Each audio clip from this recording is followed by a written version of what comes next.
राजधानी दिल्ली की, जहां पर बाढ़ के पानी का तांडव देखने को मिल रहा है।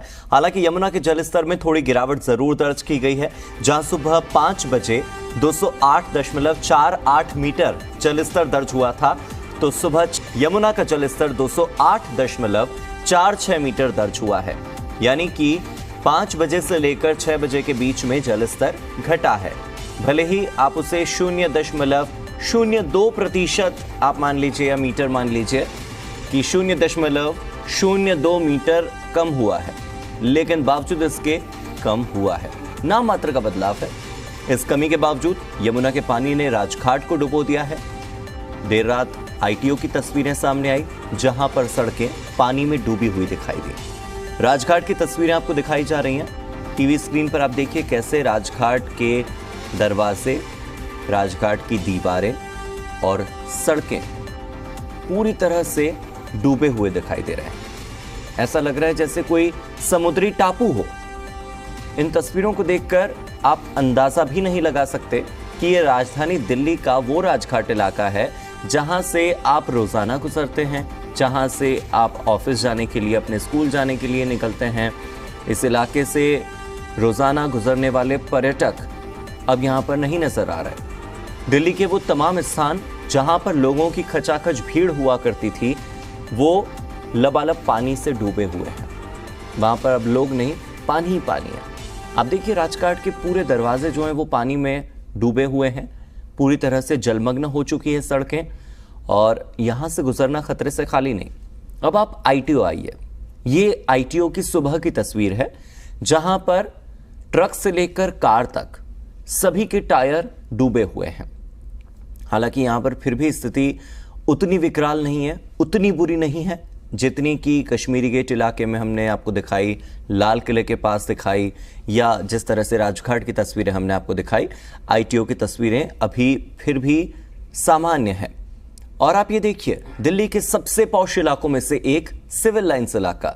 सिविल लाइंस इलाके से नजदीक ही आजादपुर भी है, सिविल लाइंस इलाके से नजदीक ही मॉडल टाउन भी है, दिल्ली विश्वविद्यालय का इलाका भी इसी के आसपास लगता है। तो ऐसे में इन तमाम इलाकों में इस वक्त खतरा जो है वो मंडरा रहा है। लोग ये सोच रहे हैं कि जब सिविल लाइंस इलाके में पानी भर सकता है तो हमारे इलाकों तक भी पहुंच सकता है। 3 तस्वीरें आपकी टीवी स्क्रीन पर हैं। देखिए, जो पहली तस्वीर है वो आपको डराएगी जरूर, लेकिन हमारा मकसद आपको डराने का बिल्कुल नहीं है। हमारा उद्देश्य यह है कि आप सावधान रहें, सतर्क रहें, तैयार रहें और अलर्ट रहें, साथ ही साथ निश्चिंत भी रहें। निश्चिंत इसलिए क्योंककि थोड़ी राहत देने वाली खबर यह है कि जहां कल यमुना का जलस्तर सबसे ज्यादा हाईएस्ट था 208.66 मीटर, वो आज सुबह 5 बजे 208.48 मीटर हुआ और 6 बजे 208.46 मीटर पर पहुंच गया। और सिविल लाइंस इलाके की तस्वीरें हमने आपको दिखाई। अब आपको सीधे सिविल लाइंस इलाके में ही ले चलते हैं, जहां पर मेरे सहयोगी बलराम पांडे ग्राउंड जीरो पर मौजूद हैं। बलराम, सिविल लाइंस इलाका दिल्ली का पॉश इलाका, वो इलाका जो कि दिल्ली विश्वविद्यालय से लगता है, आजादपुर मंडी से लगता है, वो इलाका जो मॉडल टाउन के भी करीब है। ऐसे में लोग ये सोच रहे हैं कि अगर सिविल लाइंस में पानी भर सकता है तो हमारे इलाकों में भी कभी भी पहुंच सकता है। क्या अपडेट है ये बताइए, और आसपास के वो इलाकों में रहने वाले लोग जो डरे हुए हैं उनके लिए क्या अलर्ट है आपके पास?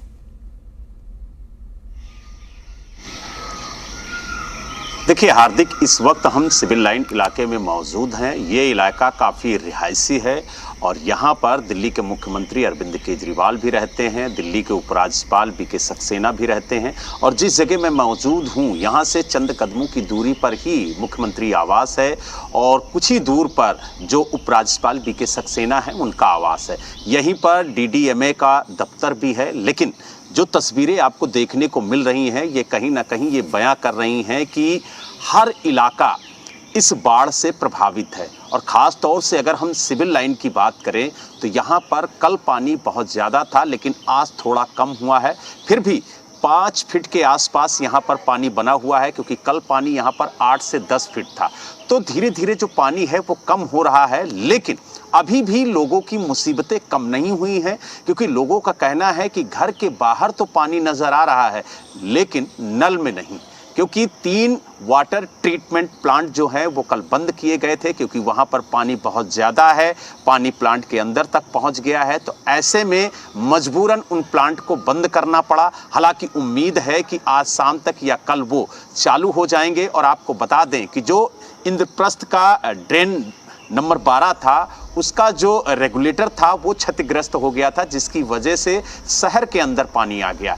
और अब जो जल मंत्री हैं दिल्ली सरकार के सौरभ भारद्वाज, उन्होंने कहा कि देर रात तक इंजीनियर्स के साथ काम किया गया और अब उम्मीद है कि धीरे धीरे जो यमुना का जलस्तर है वो कम होगा और जो रिहायशी इलाकों में पानी पहुंचा है वहां पर भी इसका असर कम देखने को मिलेगा। तो यानी कुल मिला के ये कह सकते हैं कि सरकार लगातार काम कर रही है और सरकार ने लोगों से अपील भी की है कि इस बाढ़ को सेल्फी पॉइंट ना बनाएं, लोग घरों में रहें, जरूरत पड़े तभी घर से बाहर निकलें। और जिन इलाकों में पानी पहुंचा है वो लोग अगर अपने आप को असुरक्षित महसूस कर रहे हैं तो वो तुरंत एक सुरक्षित स्थान पर पहुंचे। और उन्होंने ये भी कहा है कि सरकार हर संभव मदद उनकी कर रही है, क्योंकि एनडीआरएफ की 12 टीमें लगाई गई हैं ताकि वो जो राहत बचाव का कार्य है वो पूरा कर सके। लेकिन जिस तरीके से दिल्ली के तमाम इलाकों में जल भराव की समस्या उत्पन्न हुई है इस बाढ़ की वजह से, वो कहीं ना कहीं चिंताजनक है। चाहे वो सिविल लाइन हो, चाहे आईटीओ हो, या फिर आप देखिए रिंग रोड हो, या लाल किला हो, या कश्मीरी गेट हो, तमाम ऐसे इलाके हैं जहां पर पानी इस वक्त पहुंच गया है और पानी 5 से 8 फीट तक वहां पर भरा हुआ है। यही वजह है कि लोगों की चिंताएं बढ़ गई हैं। इस वक्त हम सिविल लाइन में मौजूद हैं, ये काफी वीआईपी इलाका माना जाता है। वैसे तो मैं इस वक्त आपको देख पा रहा हूं और आपके जो घुटने हैं वो पूरे पानी में डूबे हुए हैं। अगर वीडियो जर्नलिस्ट के लिए यह संभव हो कि वो आसपास की तस्वीरें दिखा सकें तो वो तस्वीरें भी आप दिखाइए। साथ ही अब मैं आपसे ये भी समझना चाहता हूं कि बहुत सारी अफवाहें चल रही हैं बाढ़ को लेकर के, लोग बहुत ज्यादा डरे हुए हैं। किसी को लग रहा है कि कहीं उनके इलाके में पानी तो नहीं आ जाएगा, वो इलाके जहां पर अभी भी पानी नहीं है। तो ऐसे में आप क्या ये एस्टेब्लिश कर सकते हैं कि ऐसे कौन कौन से इलाके हैं जो यमुना से नजदीक हैं और जहां पर इस वक्त पानी है और आने वाले समय में जहां तक पानी पहुंचने की संभावना है, और ऐसे इलाके जहां पर पानी नहीं जाएगा? क्योंकि लोग जो है पूरी दिल्ली में सब डरे हुए हैं, सबको यही लग रहा है कि हमारे इलाके में भी पानी आ सकता है। तो लोगों का डर कम हो, लोगों की चिंता कम हो, और हमारा उद्देश्य यही है कि दिल्ली वासी जो है वो शांत रहें।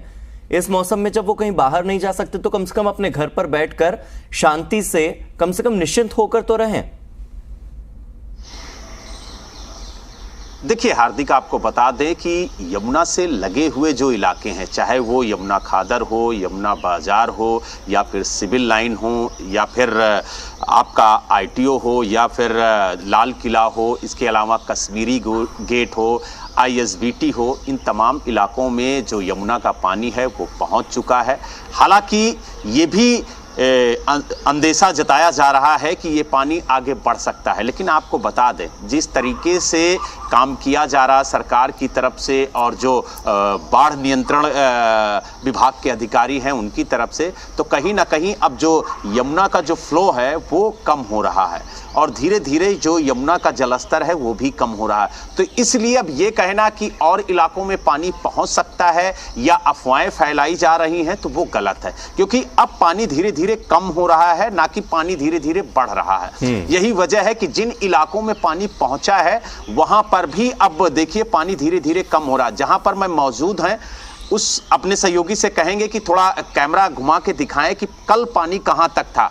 हम आपको दिखाएंगे, ये ठीक सामने मेरे कोठी है, इसके अंदर तक पानी पहुंच गया था, लेकिन कहीं ना कहीं अब देखिए कोठी से बाहर पानी आ गया है। अभी भी कई कोठियां पानी में डूबी हुई हैं, घर के अंदर तक पानी पहुंच गया है, लेकिन अब धीरे धीरे जो जल स्तर है वो कम हो रहा है। और यही कोशिश प्रशासन की, सरकार की है कि पानी को धीरे धीरे कम किया जाए ताकि लोगों को राहत मिले। लेकिन अभी भी जनजीवन काफी ज्यादा प्रभावित है और सबसे ज्यादा जो प्रभावित इलाके हैं वो यमुना बाजार का इलाका है, यमुना खादर का इलाका है, और इसके अलावा जो सिविल लाइन है वो है, कश्मीरी गेट है, इसके साथ साथ जो यमुना से लगे हुए गांव हैं वो भी प्रभावित हो रहे हैं। तो कहीं ना कहीं काफी इलाका प्रभावित है और करीब इससे 40,000 लोग प्रभावित हुए हैं और अब सरकार की कोशिश है कि जल्द से जल्द इस पानी को कम किया जाए ताकि लोगों का जो जीवन अस्त व्यस्त हुआ है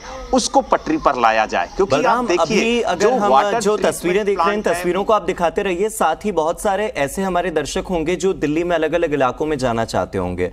खासतौर पर मैं ट्रैवल की बात करना चाहूंगा। जो लोग दिल्ली IGI एयरपोर्ट से कहीं जाना चाहते हैं, एयरपोर्ट जाने के लिए क्या सब कुछ फिजिबल है? फिर आप मुझे ये बताइए कि नई दिल्ली रेलवे स्टेशन, पुरानी दिल्ली रेलवे स्टेशन और हजरत निजामुद्दीन रेलवे स्टेशन, यहां जाने के जो रास्ते हैं वो इस वक्त कैसे हैं?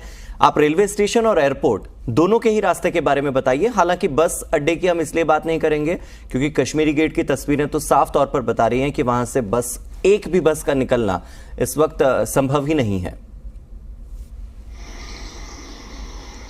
देखिए, आपको बता दें कि कल जो DDMA की बैठक हुई जिसकी अध्यक्षता खुद दिल्ली के उपराज्यपाल BK सक्सेना ने की थी, तो उसमें यह निर्णय लिया गया था कि जो सरकारी दफ्तर हैं वो बंद रहेंगे, साथ ही जो प्राइवेट दफ्तर हैं उनके जो कर्मचारी हैं वो वर्क फ्रॉम होम करेंगे। इसके अलावा जो बाहर से आने वाले वाहन हैं या बसें हैं वो बाहर ही रोकी जाएंगी, यानी सीमाओं पर रोकी जाएंगी और उन्हें जो DTC की बस है वो अंदर लेकर के आएगी। तो कहीं ना कहीं सड़कों पर जिस तरीके से कल जाम की समस्या उत्पन्न हुई थी उसको मद्देनजर रखते हुए ये निर्णय लिया गया है। साथ ही जो स्कूल कॉलेज हैं उन्हें भी रविवार तक के लिए बंद कर दिया गया है। तो कुल मिला के हर तरफ से सरकार ये कोशिश कर रही है कि इस बाढ़ से लोगों को राहत मिले और कहीं ना कहीं जिस तरीके की तस्वीरें दिल्ली में देखने को मिल रही हैं वो कहीं ना कहीं सवाल भी खड़े करती हैं। क्योंकि आप देखिए कि 1978 का भी रिकॉर्ड टूट गया है और जिस स्तर पर इस वक्त यमुना का जल है वो कहीं ना कहीं चिंताजनक है, लेकिन उम्मीद जताई जा रही है कि जल्द ही यमुना का जलस्तर कम होगा और लोगों को राहत मिलेगी। हालांकि ट्रैवलिंग को लेकर के मेरा सवाल था, आप अगर बता सकें कि जो रेलवे स्टेशन जाने के रास्ते हैं, जो एयरपोर्ट जाने के रास्ते हैं, उनके बारे में आप अगर बता सकें, क्योंकि बहुत से लोग हैं जो यमुना पार रहते हैं, बहुत से लोग हैं जो पश्चिमी दिल्ली से या उत्तरी दिल्ली से जाना चाहते हैं। तो इस वक्त जो सेंट्रल दिल्ली का इलाका है, नई दिल्ली रेलवे स्टेशन का इलाका, वहां पर किस तरह के हालात हैं? IGI एयरपोर्ट जाने वाले लोग हैं वो ये सोच रहे हैं कि क्या एयरपोर्ट ठीक से हम पहुंच पाएंगे, नहीं पहुंच पाएंगे। तो उन लोगों के लिए अगर आप बता सकें, मेट्रो की स्पीड को लेकर के भी कई तरह के सवाल हैं, क्योंकि मेट्रो जिस स्पीड से दौड़ती थी अभी उस स्पीड से नहीं दौड़ रही है।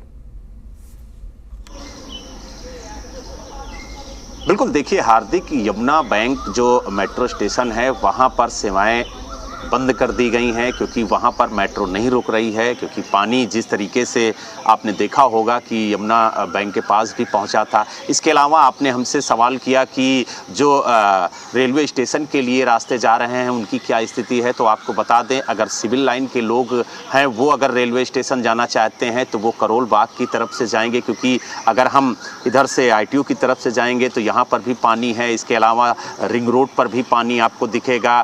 अगर हम बात करें सिविल लाइन के बाहर निकलेंगे, जो चंदीराम अखाड़ा है वहाँ पर भी पानी है। तो ऐसे में हम अगर करोल बाग की तरफ से जाएंगे तो हम रेलवे स्टेशन पहुंच सकते हैं। इसके अलावा अगर हम एयरपोर्ट भी जाएंगे तो भी उसी रास्ते से जाएंगे, क्योंकि अगर हम भैरव मार्ग से जाएंगे तो वहाँ पर भी पानी है, प्रगति मैदान में भी पानी है।